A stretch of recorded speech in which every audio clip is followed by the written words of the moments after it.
Okay, welcome आप सभी का। चलिए आज की क्लास को अपन स्टार्ट करते हैं। देखिए, आज हम डिस्कस करेंगे आर्किया के बारे में। इससे पहले हमने जो प्रोकैरियोटिक सेल्स थी उनको हमने डिस्कस किया था, और स्पेशली प्रोकैरियोटिक सेल्स में भी हमने देखा था कि प्रोकैरियोट्स में बैक्टीरिया भी इंक्लूड हैं। अगर हम प्रोकैरियोट्स की बात करें तो उसमें बैक्टीरिया भी इंक्लूड थे और आर्किया भी इंक्लूड है। थोड़ा सा ज़्यादा करेक्टली देखा जाए तो बैक्टीरिया को हम यू बैक्टीरिया बोल सकते हैं और आर्किया को हम आर्की बैक्टीरिया भी बोल सकते हैं।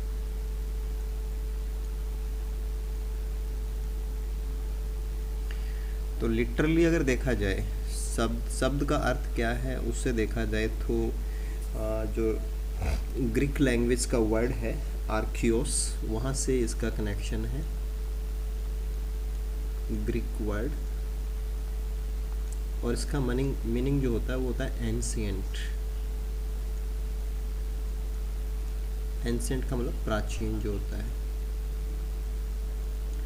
तो ऐसे ऑर्गेनिजम्स हैं जो एंशिएंट कैटेगरी के हैं, लेकिन जो 3 डोमेन सिस्टम है, क्योंकि हमने इससे पहले 3 डोमेन सिस्टम को डिस्कस किया है, तो 3 डोमेन सिस्टम के अकॉर्डिंग बात की जाए तो हमारे आर्किया ज़्यादा क्लोज हैं। आर्किया क्लोज हैं टू यूकैरियोट्स, और इसको आप ऐसे भी कह सकते हैं कि जो हमारे बैक्टीरिया हैं, bacteria evolved earlier than common ancestor of archaea and eukarya. थोड़ा सा आप ऐसे समझ पाएंगे इस चीज़ को कि जो लास्ट यूनिवर्सल कॉमन एंसेस्टर थे, जिनको हमने लूशा बोला था, लास्ट यूनिवर्सल कॉमन एंसेस्टर, तो उनसे एक ग्रुप डाइवर्ट हुआ था, दैट इज बैक्टीरिया। इसके बाद में अगला जो ग्रुप था, उस ग्रुप के अंदर डाइवर्जेंस हुआ है आर्किया का,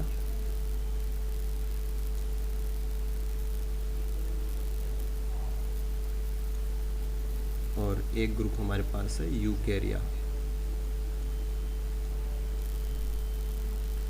तो ये जो पॉइंट है ये हमें यही बताता है कि आर्किया और यूकैरिया क्लोज हैं। इवोल्यूशन के पॉइंट ऑफ व्यू से ये एक साथ हैं। इनका कॉमन एंसेस्टर और बैक्टीरिया के कॉमन एंसेस्टर में डिफरेंस है कि यहाँ इनका कॉमन एंसेस्टर, सबका कॉमन एंसेस्टर ये था। इसके बाद में बैक्टीरिया का इवोल्यूशन अलग है और आर्किया एंड यूकैरिया एक अलग लाइन पे डाइवर्ज हुए हैं, और फिर इनका कॉमन एंसेस्टर यहाँ रहा हुआ है। और हम वाई एक्सिस के ऊपर टाइम स्केल लेते हैं, वाई एक्सिस के ऊपर टाइम स्केल लेते हैं।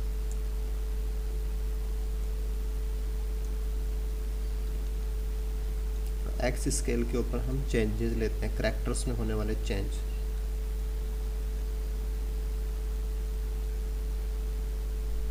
तो नाम को देखने पे लगता है ना, नाम से लगता है कि प्राचीन है ना, एंशिएंट है ना, आर्किया, लेकिन बैक्टीरिया पहले इवोल्व हो गए थे। इवोल्यूशन के पॉइंट ऑफ व्यू से बैक्टीरिया पहले इवोल्व है। बैक्टीरिया के बाद में आर्किया एंड यूकैरिया का कॉमन एंसेस्टर रहा हुआ है, और उन्होंने बाद में आर्किया को ओरिजिनेट किया है, और उसके बाद में यूकैरिया एक सेपरेट लाइन के रूप में। ये 3 डोमेन सिस्टम के अकॉर्डिंग है।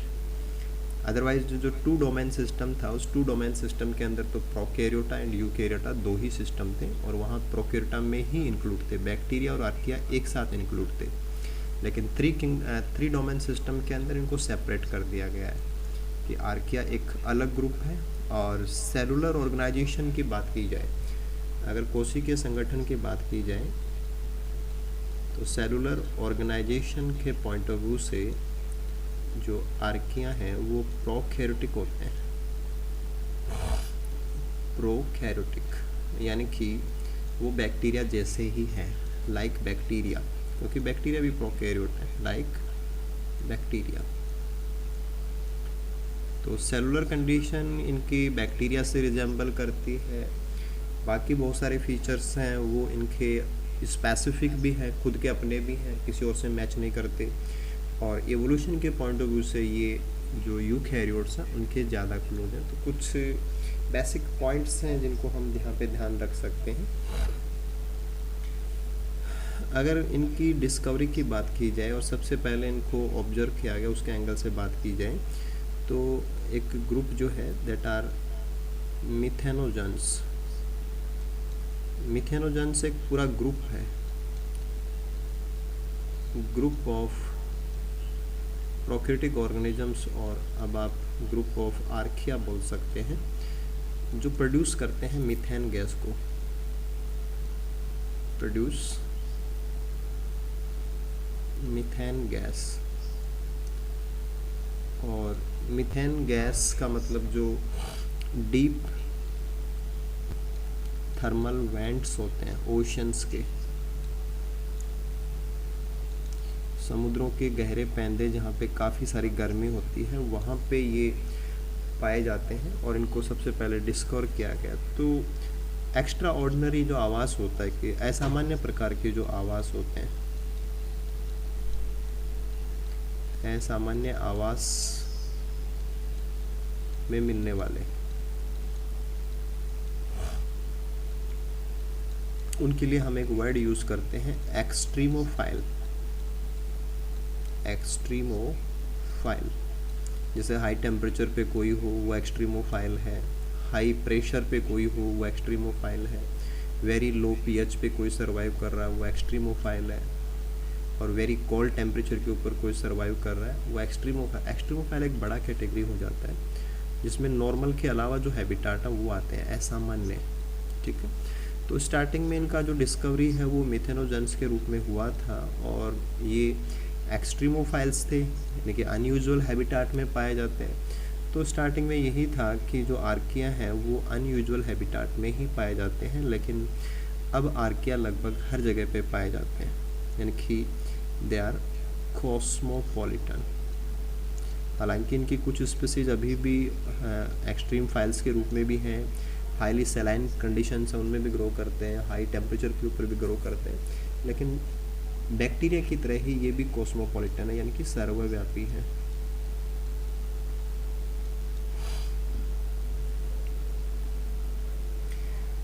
इसके बाद में कुछ हम इनकी सेलुलर कंडीशन, ऑर्गेनाइजेशन, उनसे जुड़ी हुई बातें करते हैं। तो एक तो हमने बात किया था कि ये प्रोकैरियोटिक सेल स्ट्रक्चर हैं, तो बाकी सारे जो फीचर्स हैं वो प्रोकैरियोट जैसे ही हो जाएंगे। अगर मॉर्फोलॉजिकली बात की जाए, की जाए तो इनकी जो सैप है वो डाइवर्स सैप पाई जाती है। यहाँ पे काफ़ी अलग अलग प्रकार की मॉर्फोलॉजी हमें देखने को मिलेगी। स्फेरिकल भी मिल सकती है, रोड सैप भी मिल सकते हैं, ठीक है, प्लियोमॉर्फिक भी मिल सकते हैं, फिलामेंटस भी मिल सकते हैं।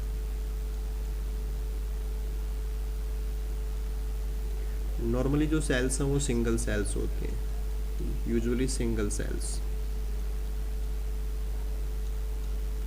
लेकिन कुछ मेंबर्स में हमें फिलामेंटस एंड एग्रीगेशन कंडीशन भी देखने को मिलती है। फिलामेंटस कंडीशन भी देखने को मिलती है और कोशिकाएं आपस में मिलकर के गुच्छा बना लेती हैं, उसको हम एग्रीगेशन बोलते हैं। तो एग्रीगेशन भी प्रेजेंट होता है, फिलामेंटस फॉर्म्स भी इनमें पाई जाती हैं। इसके बाद में अगर हम बात करें कि पर्टिकुलर जो सेल है या पर्टिकुलर जो आर्कियल सेल स्ट्रक्चर होती है, पर्टिकुलर सेल की बात की जाए तो सेल में सबसे बाहर जो हमारे पास कवरिंग आएगी that is called cell wall, that is called cell wall. तो सेल वॉल इनमें प्रेजेंट होती है। पहली बात, सेल वॉल ग्राम्स स्टैनिंग देती है, ग्राम्स स्टैनिंग। ग्राम्स स्टैनिंग का मतलब ये हो जाएगा कि हमें यहाँ पे gram positive and gram negative दोनों प्रकार की कंडीशन देखने को मिलेगी। ग्राम पॉजिटिव जैसे बैक्टीरिया देते हैं उसी प्रकार से gram positive and gram negative जो रिस्पॉन्सेज हैं वो हमें देखने को मिलेंगे। अगर हम बात करें इनके कंपोजिशन की, अगर कंपोजिशन की बात की जाए तो सेल वॉल के अंदर जो कंपोजिशन है, कंपोजिशन कि सेल वॉल किससे बनी होती है, उसमें आपको एक स्पेशल ध्यान रखना है कि यहाँ पे पेप्टिडोग्लाइकॉन नहीं होता है, यानी कि म्यूरिन नहीं होता है। म्यूरिन की जगह पे स्यूडो म्यूरिन होता है, स्यूडो म्यूरिन।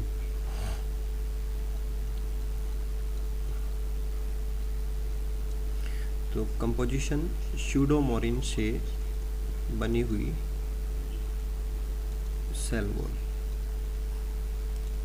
एक्चुअल जो म्यूरिन होता है वो जो म्यूरेमिक एसिड है उसके लिए हम म्यूरिन वर्ड यूज़ करते हैं, तो वो ट्रू पेप्टिडोग्लाइकॉन हो जाता है। लेकिन यहाँ पे पेप्टिडोग्लाइकॉन का जो कंपोजिशन है उसमें म्यूरिन ना होकर के स्यूडो म्यूरिन होता है, ये आपको थोड़ा सा ध्यान में रखना है। और स्यूडो म्यूरिन के साथ में फिर कुछ और पॉइंट्स जुड़ जाएंगे कि स्यूडो म्यूरिन क्या चीज़ होती है, कंपोजिशन क्या होता है, थोड़ा सा हम उन चीज़ों को यहाँ पे ऐड कर सकते हैं। तो म्यूरिन जो था उसमें डी अमीनो एसिड्स थे, जबकि स्यूडो म्यूरिन के अंदर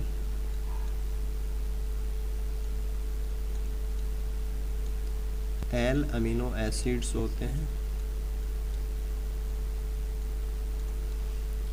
ठीक है, इसके साथ में जो क्रॉस लिंकिंग है, क्रॉस लिंकिंग इनकी होती है एन एसिटिल, दिस इज पेलोसा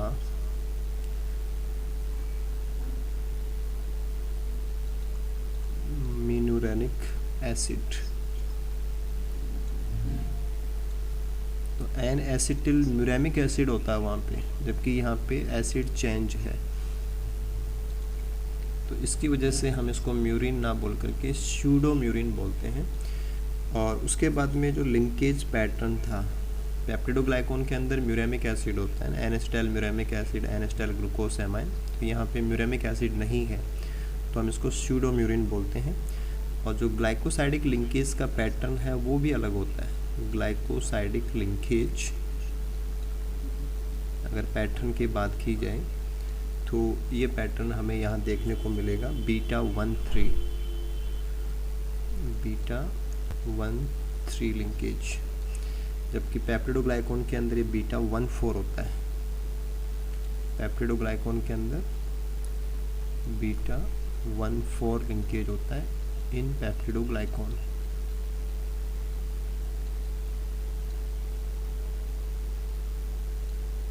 तो कंपोजिशन में थोड़ा सा ध्यान रखना है कि स्यूडो म्यूरिन प्रेजेंट है, और स्यूडो म्यूरिन के अंदर एन एसिटाइल म्यूरेमिक एसिड की जगह पे एन एसिटाइल टेलोस म्यूरेनिक एसिड है, ये प्रेजेंट होता है। ग्राम पॉजिटिव के लिए बिल्कुल उसी प्रकार से हम बात करेंगे कि जो थिकनेस है वो ज़्यादा होती है, थिकनेस ज़्यादा होती है। ग्राम नेगेटिव के अंदर जो स्यूडो म्यूरिन है उसकी थिकनेस है वो कम होती है। एक और चीज़ ध्यान रखनी है कि ग्राम नेगेटिव बैक्टीरिया में तो आउटर मेम्ब्रेन पाई जाती है, लेकिन यहाँ पे आउटर मेम्ब्रेन नहीं मिलेगी, नो आउटर मेम्ब्रेन, क्योंकि ग्राम नेगेटिव पॉजिटिव इसका कनेक्शन कलर कितना ले रहा है उससे होता है, ना कि मेम्ब्रेन कितनी है उससे होता है। तो जब थिकनेस ही पतली सी है तो कलर भी कम लेगा, तो उसका कनेक्शन मेम्ब्रेन से नहीं है, उसका कनेक्शन केवल स्टैनिंग से होता है। तो ग्राम पॉजिटिव स्ट्रैंड्स भी हैं, ग्राम नेगेटिव स्ट्रैंड्स भी हैं। पेप्टिडोग्लाइकॉन का कंपोजिशन थोड़ा सा वेरी करता हुआ मिलेगा, हमें स्यूडो म्यूरिन देखने को मिलती है। स्यूडो म्यूरिन के अंदर भी आपको ध्यान रखना है लिंकेज पैटर्न या ग्लाइकोसाइडिक बॉन्डिंग का जो पैटर्न है वो भी थोड़ा सा अलग प्रकार का होता है। और इसकी वजह से इनके पास एक प्रॉपर्टी आ जाएगी। प्रॉपर्टी ये आ जाएगी कि जो हमारे लाइसोजाइम्स हैं, जो लाइसोजाइम एंजाइम्स होते हैं वो पेप्टिडोग्लाइकॉन को तो डिग्रेड कर देते हैं, पेप्टिडोग्लाइकॉन को डिग्रेड कर सकते हैं, क्योंकि वहाँ पे बीटा 1,4 लिंकेज होते हैं और उनको लाइसोसोम तोड़ देता है। तो पेप्टिडोग्लाइकॉन जब टूट जाएगा तो बैक्टीरिया किल हो जाता है। बैक्टीरिया एंडोस्मोसिस के द्वारा पानी से भर जाएगा और बाद में ब्रस्ट हो जाता है, बैक्टीरिया ब्रस्ट हो जाता है, बैक्टीरियल सेल ब्रस्ट हो जाती है। लेकिन आर्किया के केस में लाइसोजाइम्स हैं वो काम नहीं कर पाएंगे, क्योंकि पेप्टिडोग्लाइकॉन के अंदर बीटा 1,4 लिंकेज नहीं है, बीटा 1,3 लिंकेज है। तो लाइसोजाइम का कोई एक्शन नहीं आएगा, नो एक्शन। तो लाइसोजाइम की सहायता से हम बैक्टीरिया को किल कर सकते हैं, लेकिन आर्किया को किल नहीं किया जा सकता है, क्योंकि लाइसोजाइम का जो टारगेट होता है वो पेप्टिडोग्लाइकॉन है। पेप्टिडोग्लाइकॉन के अंदर बीटा 1,4 इनका टारगेट होता है, जबकि यहाँ पे कंडीशन है वो बीटा 1,3 होती है, तो ये इनका टारगेट नहीं होता है। इसी प्रकार से जो नॉर्मल एंटीबायोटिक्स हैं, जैसे कि हम पेनिसिलिन की बात करते हैं, तो वो भी अनइफेक्टिव होते हैं, अनअफेक्टेड बाय पेनिसिलिन।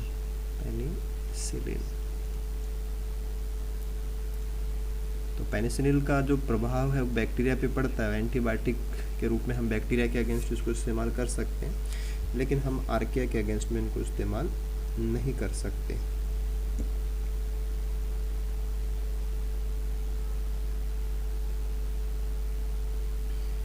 ठीक है, इसके बाद में एक छोटा सा पॉइंट हम मेम्ब्रेन सेल वॉल के रिगार्डिंग इसमें और ऐड कर सकते हैं कि जो एक्सट्रीमोफाइल्स होते हैं,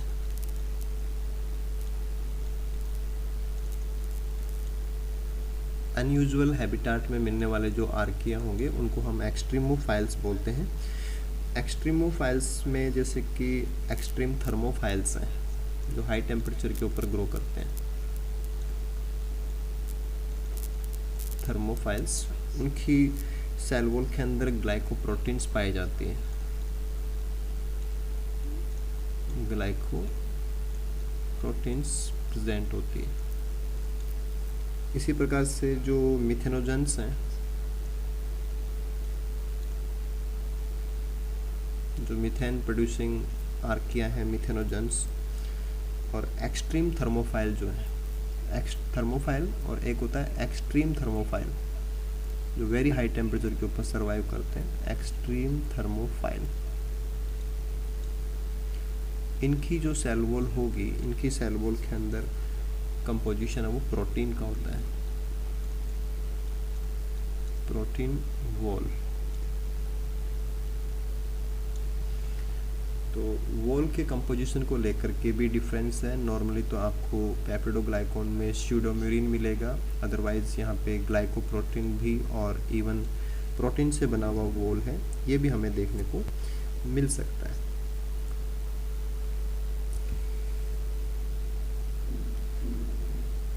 इसके बाद में नेक्स्ट पॉइंट हम लेते हैं इनकी मेम्ब्रेन का।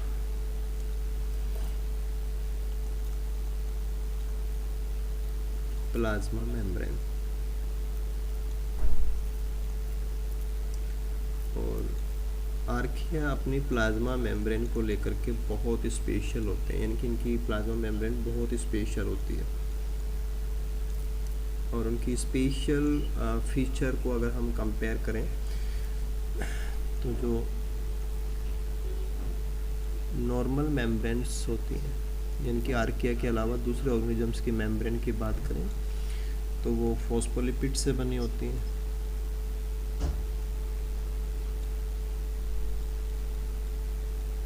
और उन फॉस्फोलिपिड्स के अंदर जो ग्लिसरॉल होता है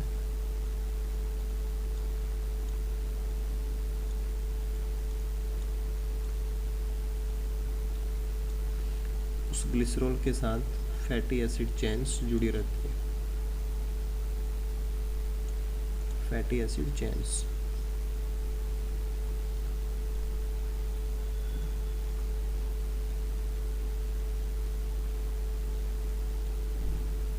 फैटी एसिड चेन का ग्लिसरॉल के जो हाइड्रोक्सिल ग्रुप होते हैं उनके साथ में जो कनेक्शन होता है that is ester linkage, ester bonds होते हैं। तो ये फैटी एसिड का कार्बोक्सिल किनारा और ग्लिसरॉल का हाइड्रोक्सिल किनारा, इनके बीच में एस्टर बॉन्ड पाए जाते हैं। जब इनके बीच में बॉन्ड बनेगा तो वो एस्टर बॉन्ड बनता है। तो नॉर्मल जो मेम्ब्रेन सिस्टम्स होते हैं नॉर्मल मेम्ब्रेन सिस्टम्स के अंदर ग्लिसरॉल के साथ में फैटी एसिड चेन्स हैं वो एस्टर बॉन्ड के थ्रू जुड़ी रहती हैं। लेकिन आर्किया के केस के अंदर ये स्ट्रक्चर चेंज होने वाली है कि जो हमारा ग्लिसरॉल है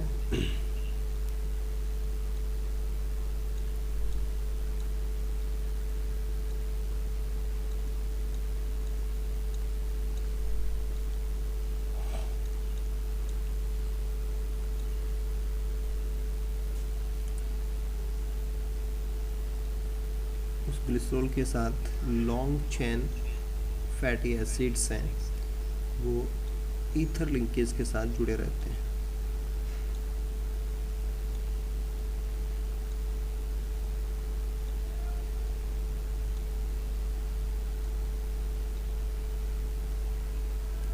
These are long chain fatty acids, long chain और ब्रांच्ड फैटी एसिड्स होते हैं।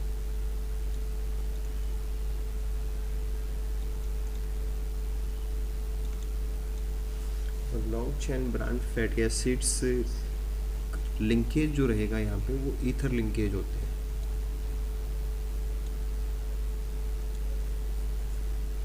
These are ether linkage.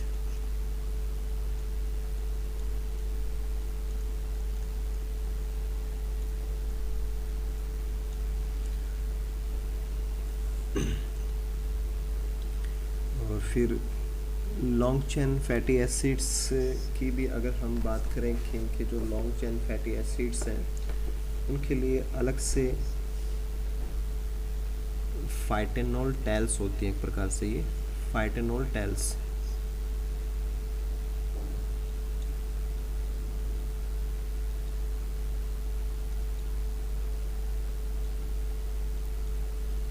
और फाइटेनॉल टैल्स का ही दूसरा नाम आर्कियोल होता है।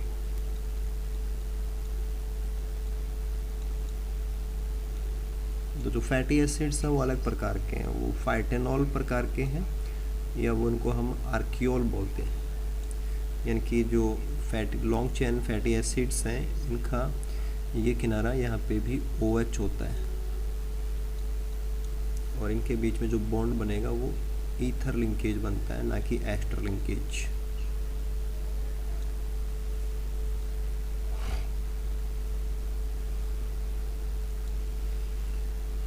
तो एक तो जैसे हम बात करें कि दो प्रकार की मेम्ब्रेन ले सकते हैं।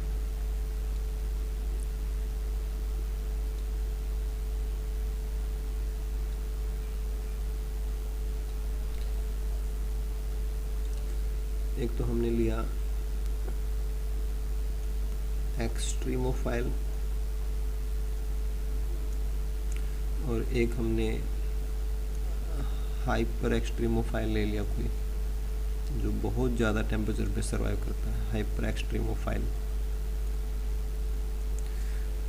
तो इनकी मेम्ब्रेन के लिपिड्स में भी अंतर मिलेगा कि यहाँ पे अभी हमने बात की थी कि जो ग्लिसरॉल है उस ग्लिसरॉल के साथ में फाइटेनॉल टैल्स लगी होंगी।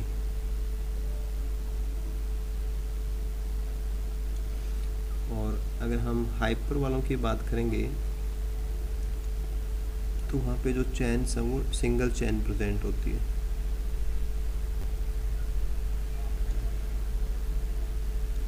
नॉर्मली हम प्लाज्मा मेम्ब्रेन के अंदर लिपिड्स को ऐसे दिखाते हैं, इनकी बाइलेयर होती है।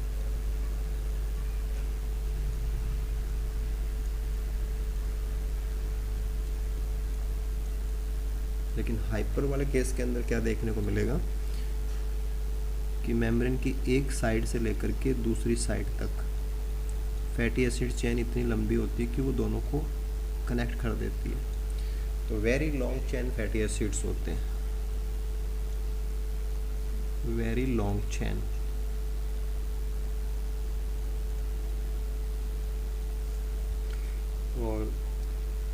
Very long chain fatty acid होने का फ़ायदा ये हो जाता है कि जितना लंबा चेन होता है उतना ही मेल्टिंग पॉइंट हाई हो जाता है।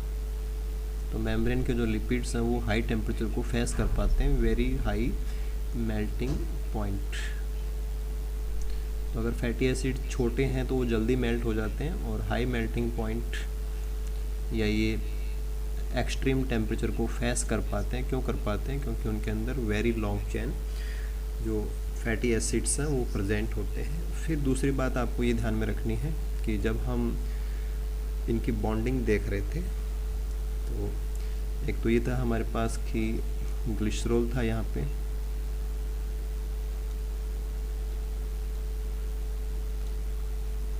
और फिर दूसरी साइड में भी ग्लिसरॉल होगा मेम्ब्रेन में, और इनके बीच में ये लॉन्ग चेन फैटी एसिड्स लगे हुए होते हैं।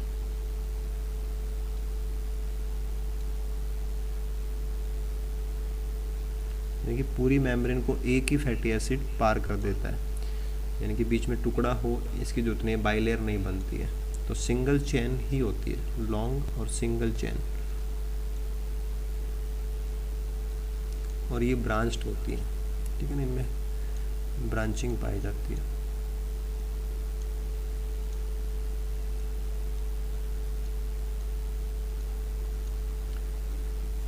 और यहाँ पे जो बॉन्डिंग्स हैं वो ईथर बॉन्ड्स हैं। तो एक्सट्रीम जो वेरी हाई टेम्परेचर पे सर्वाइव करेंगे उनमें टेट्रा ईथर बॉन्डिंग पाई जाती है। टेट्रा ईथर लिंकेज, क्योंकि 4 जगह पे ईथर लिंकेज बनेंगे, इधर के ग्लिसरॉल के साथ 2 और दूसरी साइड के ग्लिसरॉल के साथ में नेक्स्ट 2। तो एक फैटी एसिड चेन मेम्ब्रेन के दोनों साइड में जो ग्लिसरॉल है उनके साथ लगातार एक कनेक्शन में होती है।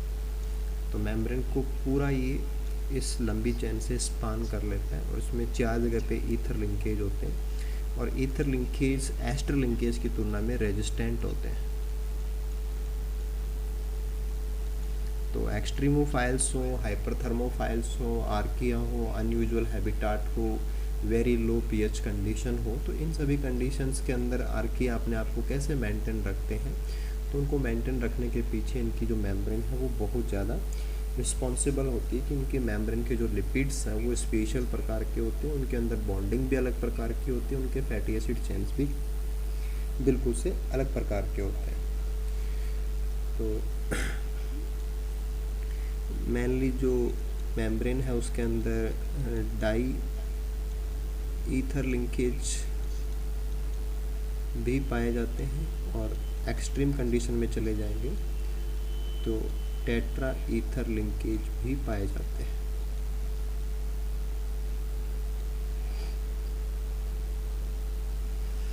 जैसे कि आपका थर्मोप्लाज्मा है, थर्मोप्लाज्मा तो ये हाइपर थर्मोफाइल है, वेरी हाई टेम्परेचर पे सर्वाइव करता है। इसी प्रकार से सल्फोबोलस है, सल्फोबोलस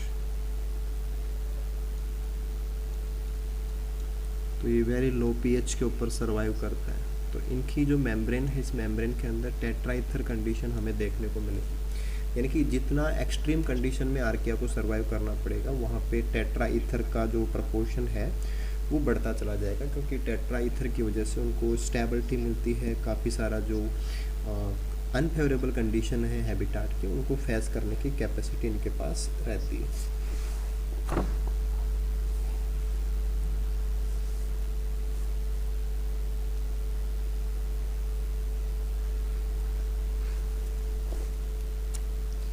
ठीक है, इसके बाद में हम एक पॉइंट लेते हैं इनके जेनेटिक मटेरियल का, कि इनका जो जेनेटिक मटेरियल है वो किस प्रकार का होता है।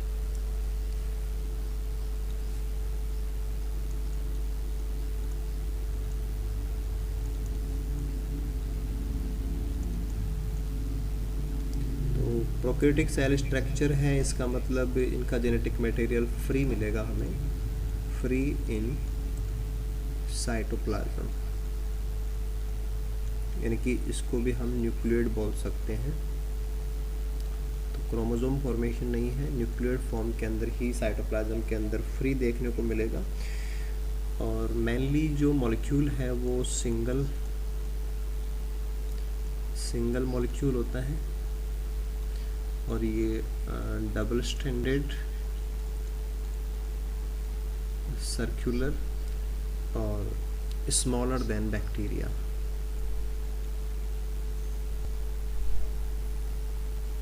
स्मॉलर देन बैक्टीरिया, इनके जीनोम बैक्टीरिया से छोटे होते हैं। Smaller than bacteria. एक खास पॉइंट इनके जीनोम के ऊपर लागू होता है, वो है जीसी कंटेंट। जीसी कंटेंट इनका हाई होता है।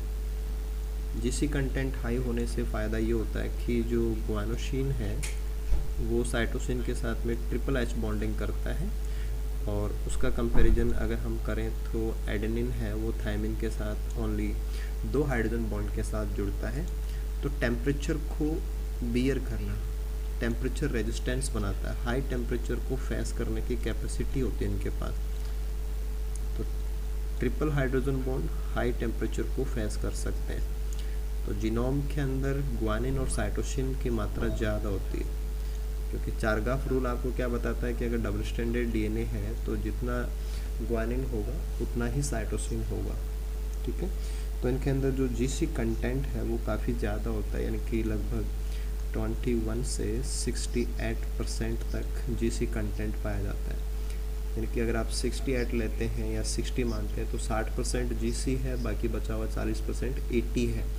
तो जीसी कंटेंट ज़्यादा होता है, और जीसी कंटेंट ज़्यादा होगा तो इनका डीएनए नॉर्मल टेम्परेचर के ऊपर मेल्ट नहीं होगा, तो टेम्परेचर को टॉलरेट कर सकता है। तो इनकी मेम्ब्रेन भी टेम्परेचर को टॉलरेट करती है, और इनका जेनेटिक मटेरियल भी हाई जीसी कंटेंट की वजह से हाई टेम्परेचर को टॉलरेट कर सकता है।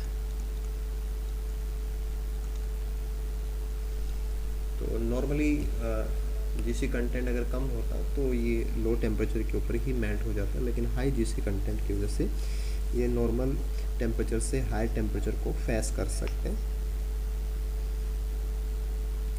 और वन मोर पॉइंट कि बैक्टीरिया की तरह ही आर्किया में भी प्लाज्मिड्स पाए जाते हैं। प्लाज्मिड्स प्रेजेंट, तो बैक्टीरिया में भी पाए जाते हैं और आर्किया में भी प्लाज्मिड्स हैं वो पाए जाते हैं। जीन एक्सप्रेशन को लेकर के कि कैसे जीन एक्सप्रेस होते हैं, जीन एक्सप्रेशन मैकेनिज्म यानी कि ट्रांसक्रिप्शन, ट्रांसलेशन, ये सारे मैकेनिज्म इनकी क्लोजर टू यूकैरिया। तो जीन एक्सप्रेशन या मॉलिक्यूलर लेवल के ऊपर ये यूकैरिया के ज़्यादा क्लोज है।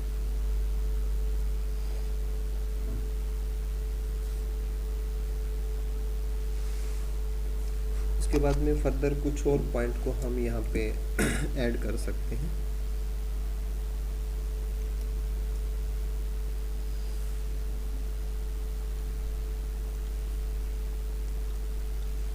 One is mutualism and commensalism. Mutual relation के अंदर या कॉमनसेलिज्म का जो रिलेशन होता है उसमें भी ये एग्जिस्ट करते हैं। कॉमनसेलिज्म में आपको ध्यान रखना है कि जो कोराल्स हैं, जो रेड एल्गी के सिम्बायोसिस से भी इसका कनेक्शन होता है कोराल्स का, और जो कोराल्स हैं या जिनको हम कोरल रीफ्स बोलते हैं,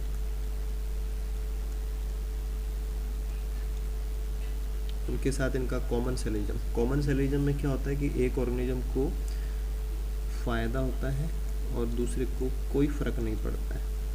एक प्रकार का स्पीसीज इंटरेक्शन होता है, इकोलॉजी में आप इन चीज़ों को पढ़ते हैं।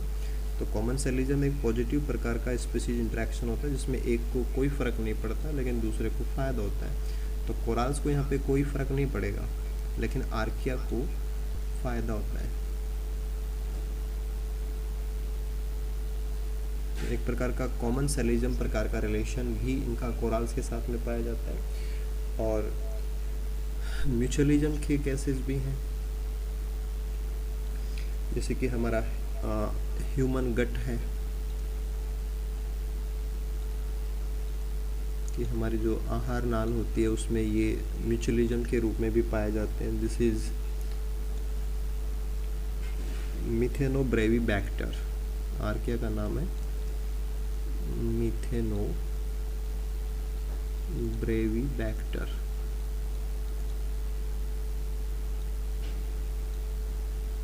स्मिथाई,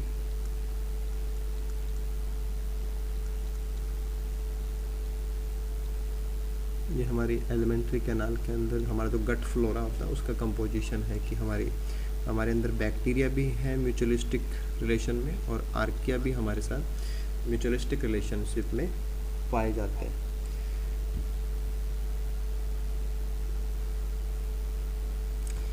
इसी प्रकार से अगर हम कुछ और पॉइंट्स को यहाँ पे लें तो इसके कुछ जो फाइला हैं उनको कल्चर किया जा सकता है, कल्चरेबल फाइला, कि जिनको हम इन विट्रो कंडीशन या आर्टिफिशियल कंडीशंस में उनकी कॉलोनीज प्राप्त कर सकते हैं, वो कल्चरेबल कहलाते हैं। तो वन इज यूरी आर्किएटा,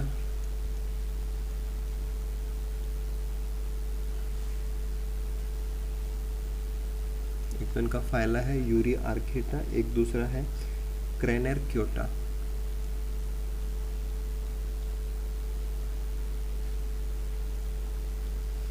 इन दोनों ग्रुप्स के अंदर जो आर्की आते हैं उनको कल्चर किया जा सकता है, ये कल्चरेबल है, बाकी को हम कल्चर नहीं करा सकते। इसी प्रकार से एक वर्ड आता है अरमान, ARMAN, अरमान। अरमान का कनेक्शन भी आर्किया से ही है, और ये है archaeal,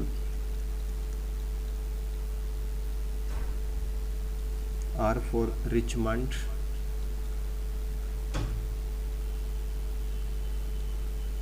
M for mine, mine जो खदान होती है ना, माइन। एसिडिफिलिक,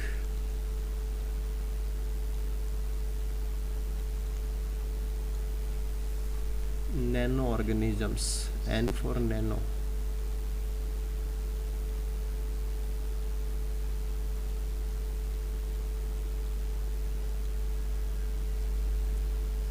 तो दिस इज आर्कियल सेल्स हैं, जो रिचमंड माइंस हैं यहाँ से इनको ऑब्जर्व किया गया था, और ये mines very low pH habitat हैं, एसिडिक हैं, और जो सेल्स हैं वो नैनो है, नैनो, वेरी स्मॉल साइज।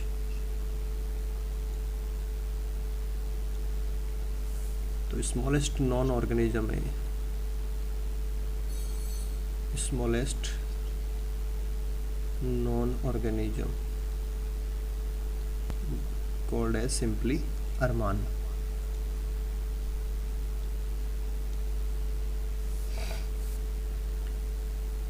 ठीक है, आर्किया के अंदर डाई एजोट्रॉफी भी पाई जाती है, डाई एजोट्रॉफी। डाई एजो का मतलब होता है नाइट्रोजन, एटॉमिक नाइट्रोजन का दूसरे एटॉमिक नाइट्रोजन के साथ ट्रिपल बॉन्ड के साथ कनेक्शन, डाई एजो कंडीशन होती है, डाई एजो। तो नाइट्रोजन फिक्सेशन में भी पार्टिसिपेट करते हैं।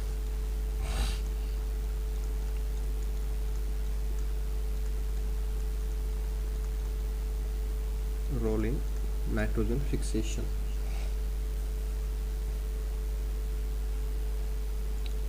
इसी प्रकार से आर्किया के अंदर एक खास प्रकार का कोएंजाइम पाया जाता है, दिस इज कोएंजाइम M।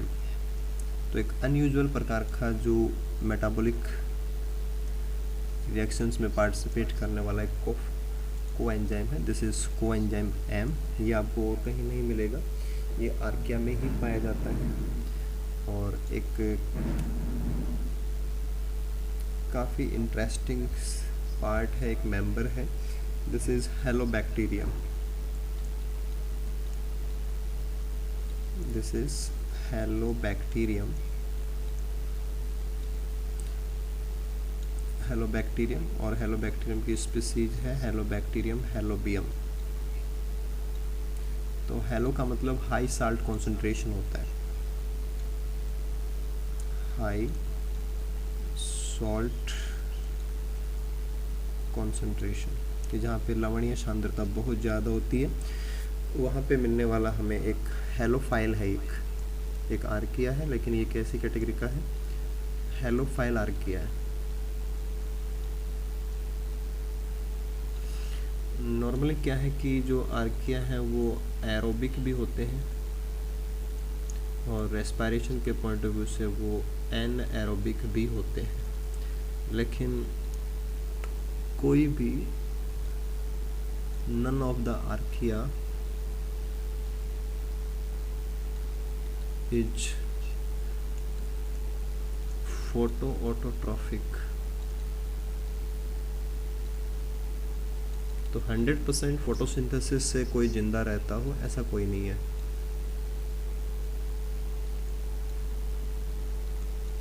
इसका एक्सेप्शन है, एक हेलोबैक्टीरियम हेलोबियम एक्सेप्शन है। This is exception of photo ऑटोट्रोफिज्म।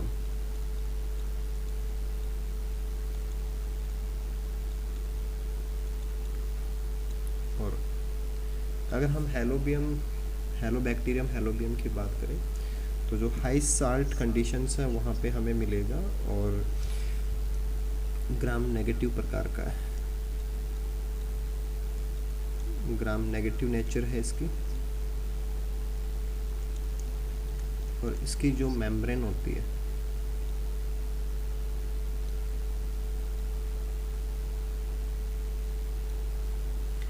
इसके मेम्ब्रेन के अंदर खास प्रकार के धब्बे पाए जाते हैं, इरेगुलर शेप के, पर्पल कलर के, यानी कि इसकी सरफेस के ऊपर पर्पल पैचेस पाए जाते हैं।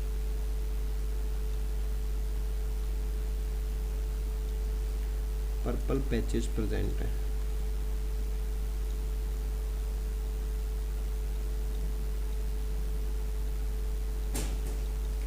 और सिंगल जो पर्पल पैच होता है या पर्पल पैच के रूप में जो स्ट्रक्चर हम सरफेस के ऊपर देख रहे हैं वहाँ एक्चुअल में एक खास प्रोटीन होती है जिसको अपन बोलते हैं बैक्टीरियोरोडोप्सिन। बैक्टीरियोरोडोप्सिन। तो बैक्टीरियोरोडोप्सिन जो प्रोटीन है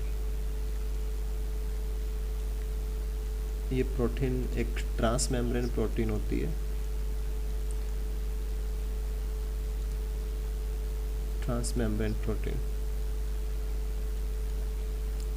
और ये ट्रांस मेम्ब्रेन प्रोटीन मेम्ब्रेन के अंदर लगी रहती है। जैसे ये मेम्ब्रेन ले लिया हमने तो इस मेम्ब्रेन के अंदर ट्रांस मेम्ब्रेन प्रोटीन के रूप में बैक्टीरियोरोडोप्सिन लगे रहते हैं और इनके लगने से एक गुच्छा बन जाएगा और वो गुच्छा हमें पर्पल पैच के रूप में दिखाई देता है।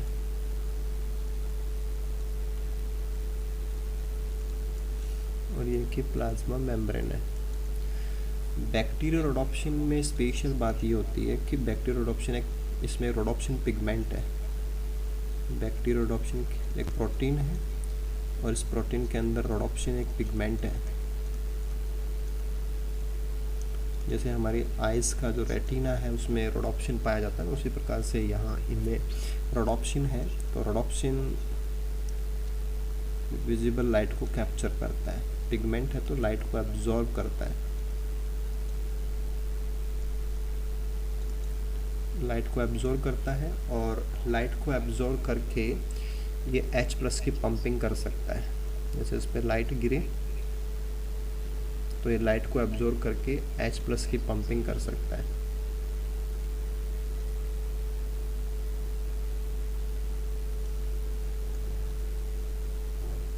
और मेम्ब्रेन से जस्ट बाहर पेरिप्लाज्मिक स्पेस है।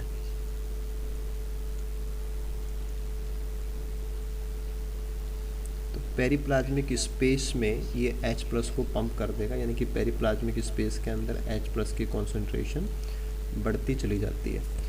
तो जैसा हमारा माइटोकॉन्ड्रिया करता है कि माइटोकॉन्ड्रिया में हम रेस्पिरेशन कराते हैं तो फिर H+ की पंपिंग होती है, मेम्ब्रेन से बाहर H+ खूब सारे हो जाते हैं, ठीक है। उसी प्रकार से पर्पल पैचेस की सहायता से हेलोबैक्टीरियम हेलोबियम अपनी रोडोप्सिन या बैक्टीरियोडोप्सिन प्रोटीन से लाइट को एब्जॉर्ब करके H+ की पंपिंग कर देता है।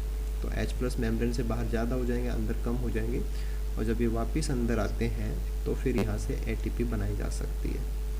ये ग्रेडियंट को यूज़ करके ATP फॉर्मेशन हो जाती है। तो इस एंगल से कि सनलाइट से एनर्जी बना सकता है, ये फोटोसिंथेसिस नहीं है, फोटोसिंथेसिस नहीं है, ये सनलाइट से डायरेक्ट ATP बन जाती है। ये सनलाइट थी। नॉर्मली क्या होता है कि बैक्टीरिया के पास फूड होता है, ये फूड को कंज्यूम करता है, फूड को यूज़ करेगा और फिर वहाँ से फूड का डाइजेशन होगा और ग्लाइकोलाइसिस, TCA ये सब होंगे, वहाँ पे NADH2, FADH2 ये सब बनेंगे और फिर वहाँ से H+ निकलते हैं। तो अगर फूड अवेलेबल होता है तब तो ये नॉर्मल लाइफ सर्वाइव कर सकता है। अगर फूड अवेलेबल ना हो, एनारोबिक कंडीशन हो, तो एनारोबिक कंडीशन में ये सनलाइट से भी ATP बना सकता है इन एनारोबिक कंडीशन। तो अपनी रोडोप्सिन प्रोटीन का इस्तेमाल करके ये सनलाइट से भी ATP बना सकता है, लेकिन कब? जब एनारोबिक कंडीशंस प्रेजेंट होती है। तो हेलोबैक्टीरियम हेलोबियम एक स्पेशल प्रकार का आर्किया है जो हेलोफाइल है, हाई साल्ट कॉन्सेंट्रेशन में सर्वाइव करने वाला ग्राम नेगेटिव नेचर का एक आर्किया है। और इसकी जो सरफेस है, उस सरफेस के ऊपर पर्पल पैचेज हैं जिनमें खास प्रोटीन है जिसको अपन बैक्टीरियोडोप्सिन प्रोटीन बोलते हैं। और ये बैक्टीरियोडोप्सिन प्रोटीन एक पिगमेंट है, उसकी वजह से लाइट को एब्जॉर्ब कर सकती है और अपने इस नेचर से ये डायरेक्टली भी जो सनलाइट है उससे ATP बना सकता है।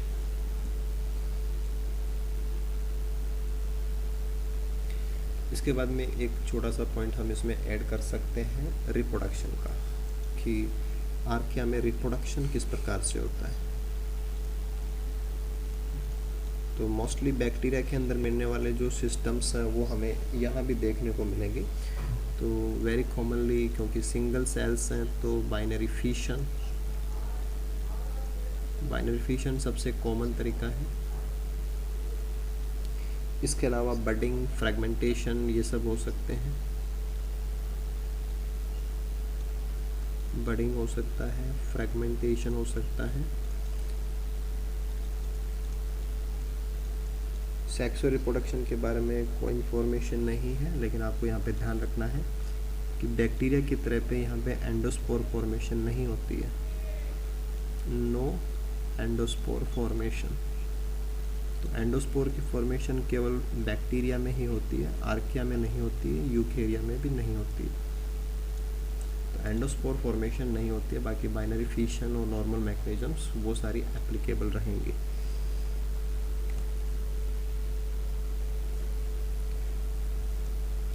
तो ये कुछ पॉइंट हम ले सकते थे आर्किया के रिगार्डिंग।